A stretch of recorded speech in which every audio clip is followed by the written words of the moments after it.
Há 2 dias que decorre uma expedição científica nas Ilhas Deserta, Porto Santo e nas Formigas, nos Açores. A missão deverá durar cerca de um mês e tem uma equipa constituída por diversos investigadores e cientistas. É coordenada pela estrutura de missão dos assuntos do mar, um departamento de pesquisa científica civil, que leva a cabo diversos estudos do interesse do governo português e que depende do Ministério da Defesa Nacional. Os biólogos vão inventariar a biodiversidade marinha numa expedição a bordo do navio Crioula da Marinha Portuguesa. Em estúdio está o professor Frederico Carvalho Dias, é o assessor científico da estrutura de missão para os assuntos do mar. Muito boa noite, obrigada por estar presente aqui neste Jornal do Dia. Começo por lhe perguntar em que consiste exatamente esta missão. Nesta missão vamos tentar inventariar toda a biodiversidade marinha nas Ilhas Desertas e no Porto Santo, isto no arquipélago da Madeira, e seguidamente nos Ilhéus das Formigas, no arquipélago dos Açores.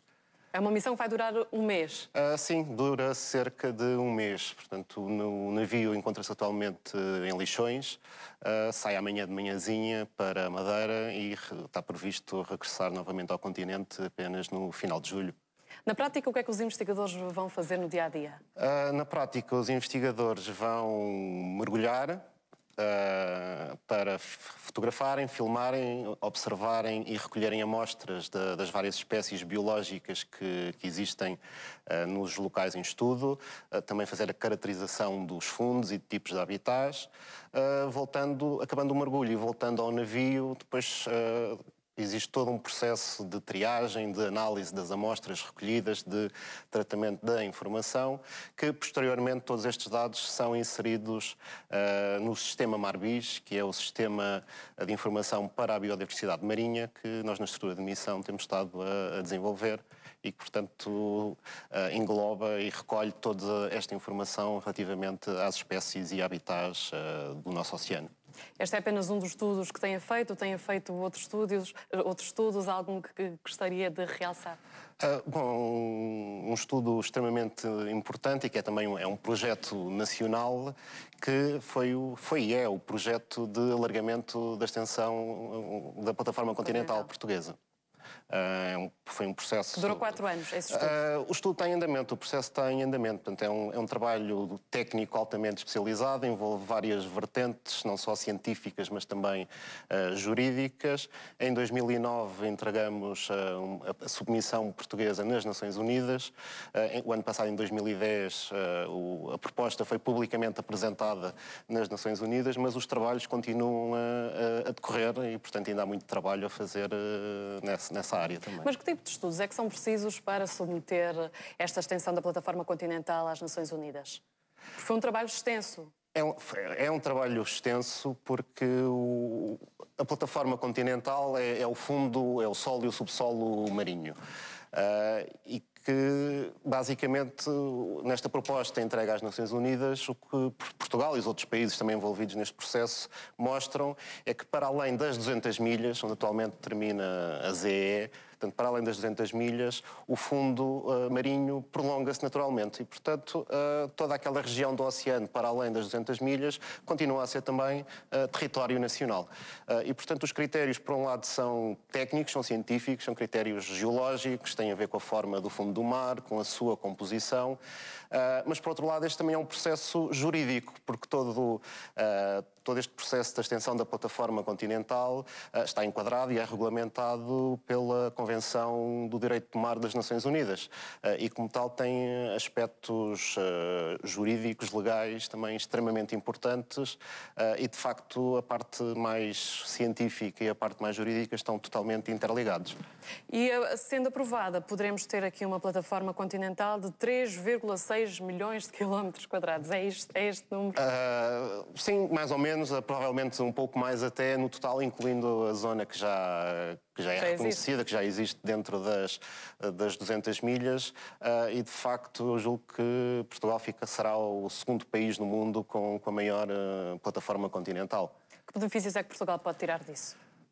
Bom, por um lado, território é naturalmente alargado com o reconhecimento de toda a comunidade internacional, porque neste processo de alargamento da plataforma continental é muito interessante, porque talvez pela primeira vez na história da humanidade os países aumentam o seu território de forma pacífica e de alguma maneira consensual.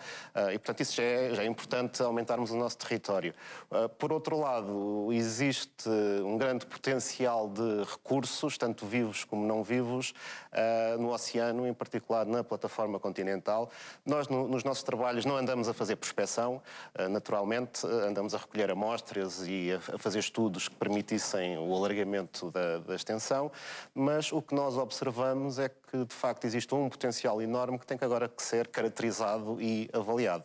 Isto tanto ao nível de recursos minerais, por exemplo, em metais ou umas substâncias chamadas que são as terras raras, mas que basicamente toda a eletrónica utiliza estes materiais. O nosso modo de vida hoje em dia depende deles e, como o próprio nome indica, não são muito abundantes e, de facto, temos a noção que no fundo do oceano existe um grande potencial desses materiais poderem ser explorados. Existe também a componente energética, obviamente, não só o petróleo e o gás, mas, por exemplo, há metano. No fundo é gás natural, só que está misturado com água e congelado no fundo do oceano. Portanto, é algo que, em termos energéticos, também apresenta um grande potencial. E, por outro lado, e nesse aspecto a um prazo mais curto, digamos a médio prazo, há a riqueza dos recursos vivos. Não só, obviamente, no caso das pescas, mas especialmente no que diz respeito à biotecnologia, ao aproveitamento de uma série de moléculas que estes organismos marinhos desenvolveram, que, repare, eles vivem em ambientes extremamente hostis. Para ter uma ideia, por cada metro de profundidade, a pressão aumenta, corresponde a ter 1 tonelada de água por cima. Portanto, há organismos que vivem em grandes profundidades e, portanto, sob uma pressão da água muito grande. Uns a temperaturas muito baixas, tipicamente a temperatura ao longo da água vai diminuindo com a profundidade, mas também há zonas do oceano, ali, por exemplo, ali na zona dos Açores, que são as fontes hidrotermais, em que de facto a água sai do solo qualquer coisa como 100 graus centígrados. E aí existe vida e a profundidades onde nem sequer a luz chega. E, portanto, toda a cadeia trófica destes ecossistemas não depende da fotossíntese, que nós estamos habituados aqui na superfície, mas de outros processos que, de alguma maneira, ainda são novos para a ciência, ainda estão a ser estudados, mas que apresentam grande potencial.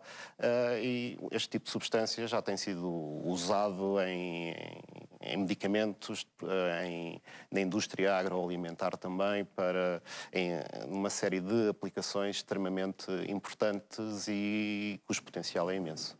Mas como é que depois Portugal pode passar deste potencial que percebemos que temos, Sim. que ainda não está todo inventariado, para depois obtermos benefícios práticos? Pois, como disse muito bem, não está inventariado e, portanto, daí esta missão que começou na quinta-feira, portanto, amanhã, de alguma maneira, tem de facto o seu início. Inventariar mais um pouco? Inventariar, porque temos que saber o que é que temos. Temos que saber, temos que conhecer o que temos, por um lado, para que a exploração dos nossos oceanos ocorra de forma sustentável, mas para ocorrer de forma sustentável é preciso saber o que há e como é que os ecossistemas se comportam e que tipo de pressões é que podem estar sujeitos. Após isso, é uma questão de... Tem que se continuar a exploração, tem que se avaliar, de facto, as várias características dos vários recursos existentes e também o que a história da humanidade tem mostrado é que, à medida que a tecnologia vai avançando, e nesta área do mar a tecnologia nos últimos anos tem avançado muito rapidamente e com novidades espetaculares, e portanto, como eu dizia, à medida que a tecnologia avança... Mais rapidamente se conseguem resultados, chegam aos recursos e coisas que se pensava que seriam impossíveis, de facto, tornam-se quase banais. Mas esse alargamento da plataforma continental coloca também aqui a questão da fiscalização. Sim, a fiscalização é importante para... Temos capacidade para fiscalizar todos estes quilómetros? Eu diria que Temos ou teremos que ter, ou teremos que ter, porque é uma questão de... é o nosso território, é o nosso país e, portanto, com certeza que, havendo eventualmente algumas necessidades adicionais, elas serão garantidas porque se trata de proteger a nossa casa, no fundo, não é? Sim, mas fiscalizar no mar não é exatamente, ainda para mais nesta extensão, não é exatamente o mesmo do que fiscalizar em terra. Isto poderá aqui colocar algumas dificuldades ou não? Eu diria que não, desde que haja empenho e se encontrem as boas soluções, porque muitas vezes fiscalizar no mar é mais simples, porque fiscalizar no mar significa se tivermos satélites a observar o que está a passar à superfície, tendo alguns navios, obviamente, no mar, existem também aeronaves, de alguma maneira torna-se relativamente simples fiscalizar qualquer zona marítima, não é? Uma última pergunta que queria que tentasse responder era de que forma é que acha que esta crise e as medidas de austeridade que vão ser impostas pode afetar esta inventariação de toda a plataforma continental e do que temos debaixo de água? A forma como pode afetar é... A tecnologia ajuda, mas a tecnologia ajuda... a falta de meios financeiros pode dificultar? Não, temos que ser rigorosos, aliás, como nós normalmente somos na estrutura de missão e normalmente no país, de forma a estabelecer prioridades e, de facto, sermos extremamente eficazes em todo este processo. Há muito trabalho para fazer e julgo que, enfim, é de facto um projeto nacional e, de facto, obviamente que estamos numa época de grande contenção, mas estas atividades são fundamentais até também para esta geração e a próxima. Pode ser uma oportunidade esta descoberta do mar? É sem dúvida uma oportunidade. Aliás, eu julgo que atualmente toda a sociedade portuguesa está sensibilizada para a oportunidade e para o potencial que constitui o mar e como tal está, de facto, a regressar ao mar. Muito obrigada, Frederico Carvalho Dias, pela sua presença aqui neste Jornal do Dia.